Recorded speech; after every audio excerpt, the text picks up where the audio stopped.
Há 212 anos atrás, no dia 3 de fevereiro, nasceu um compositor alemão, violinista, pianista, organista, maestro do início do período romântico, aquele que foi responsável por resgatar as obras do pai da música ocidental e também que fez a marcha nupcial. Ele, Felix Mendelssohn.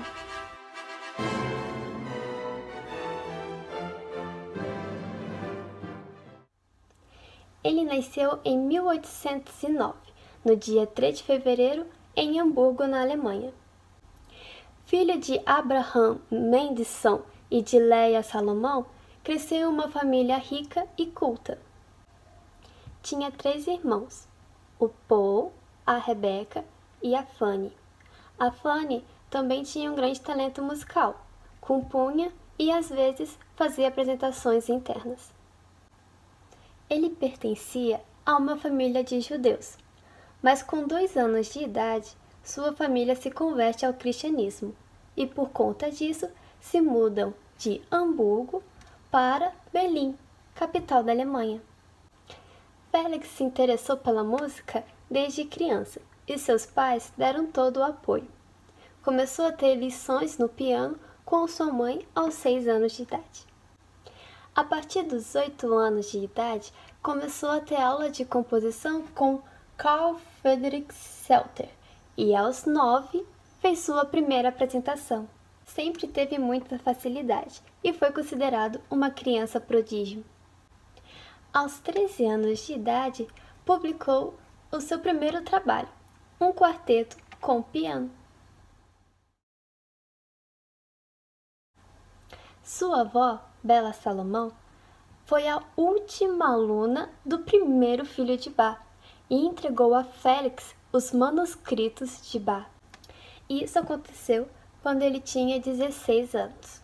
Ou seja, ele ganhou um grande presente de sua avó, pois Bach foi o maior compositor do período barroco, aquele que é considerado o pai da música ocidental, que fez quase 1000 obras, entre eles maravilhosos concertos, fugas e oratórios.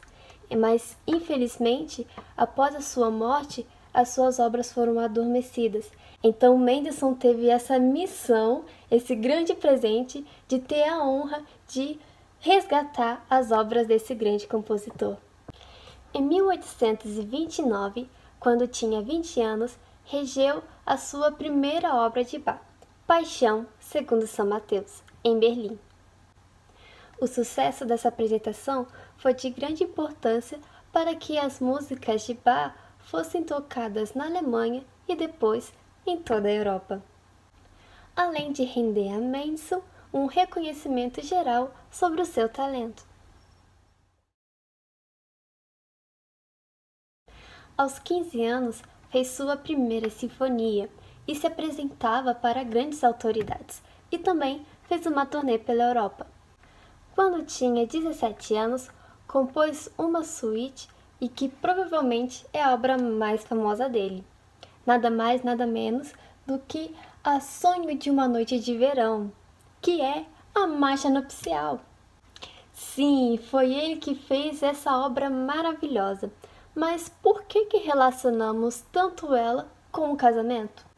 Eu vou deixar aqui na descrição um documentário que explica de uma forma completa o porquê. Mas resumindo, o casamento engloba 2 sentimentos, a expectativa e a resolução. Quando as notas se iniciam, uma de cada vez, nesse segundo já tem 2 notas, e assim vai juntando várias notas, criando uma harmonia de expectativa até o momento que e se resolve a música. Então, Felix fica brincando com a música de tensão, mas ao mesmo tempo com expectativa e resolução. Expectativa, resolução. Tudo de uma forma bem plena e alegre.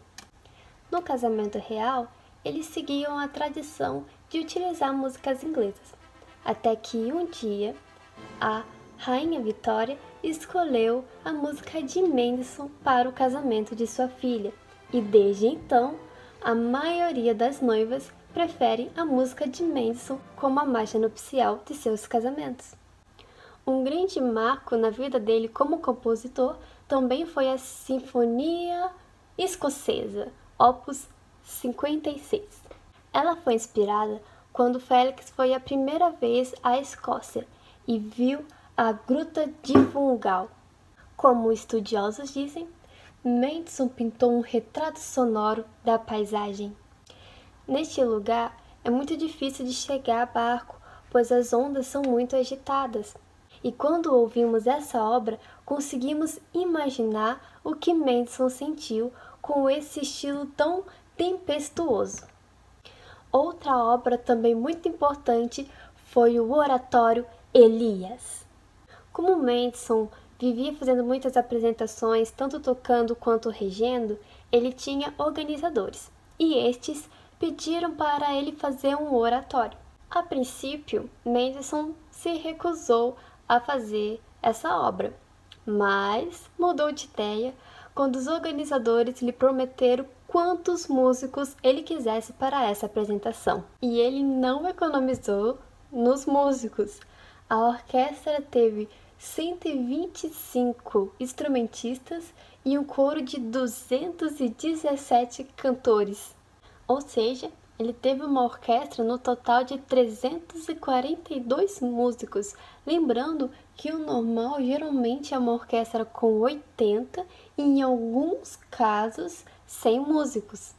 Esse oratório foi claramente influenciado pelo Barroco e inspirado nos oratórios de Bach e Handel, mas ainda assim continua com o estilo romântico, com a orquestração colorida e também com o lirismo sutil. Elias teve um sucesso imediato, principalmente na versão em inglês. O público ficou tão eufórico que Mendelssohn disse naquela noite de apresentação entre os colegas: a última nota foi afogada numa torrente de aplausos. Em 1837, com 28 anos, ele se casa com Cecile Charlotte e com ela tem 5 filhos. Um ponto marcante na vida de Mendelssohn é que aos 34 anos ele decide fundar um conservatório. Com sua alta influência no meio clássico naquela época, ele conseguiu reunir vários professores e compositores importantíssimos, e um deles foi Schumann, um grande compositor e crítico musical. Felix Mendelssohn era extremamente apegado à sua terceira irmã, a Fanny, que também compunha e tocava muito bem. Às vezes, eles até se ajudavam nas composições.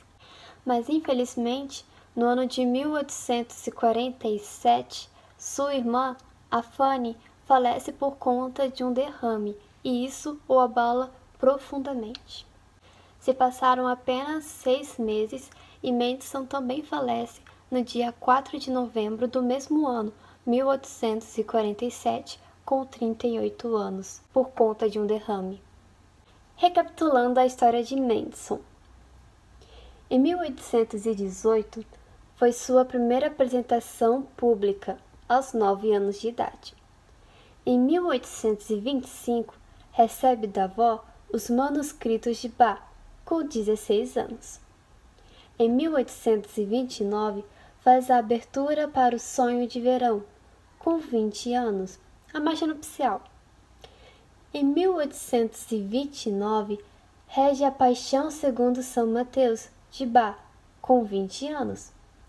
Em 1837, casa-se com Cecile Charlotte, com 28 anos. Em 1846, fez sua primeira apresentação de Elias, Opus 70, com 37 anos. O total de composições de Mendelssohn foi 321, contendo 7 óperas, 8 sinfonias, 18 concertos, 55 canções, 62 instrumentais, 82 para piano solo e 88 corais. Agora, curiosidades. Ele amava observar paisagens e desenhar. Ele amava muito a Grã-Bretanha, especialmente a Inglaterra. Ele viajou para lá 9 vezes e viagens longas. E fez vários desenhos, inclusive um de Londres. Ele também amava a Escócia e fez vários desenhos. Como vocês podem ver, o talento dele não era só na música, mas também no desenho. Outra curiosidade é que ele também amava andar a cavalo, dançar e também da arte da esgrima. Uma curiosidade triste é que enquanto Hitler governava a Alemanha, ele ocultou todas as composições de pessoas que tinham origem judeia, inclusive as obras de Mendelssohn. Mas quando esse pesadelo acabou, as obras dele voltaram a ser tocadas na Alemanha e por toda a Europa e por todo o mundo. Então o vídeo vai ficando por aqui. Muito obrigada se você chegou até o final desse vídeo. E agora é só estudar, estudar, estudar. Beijinho!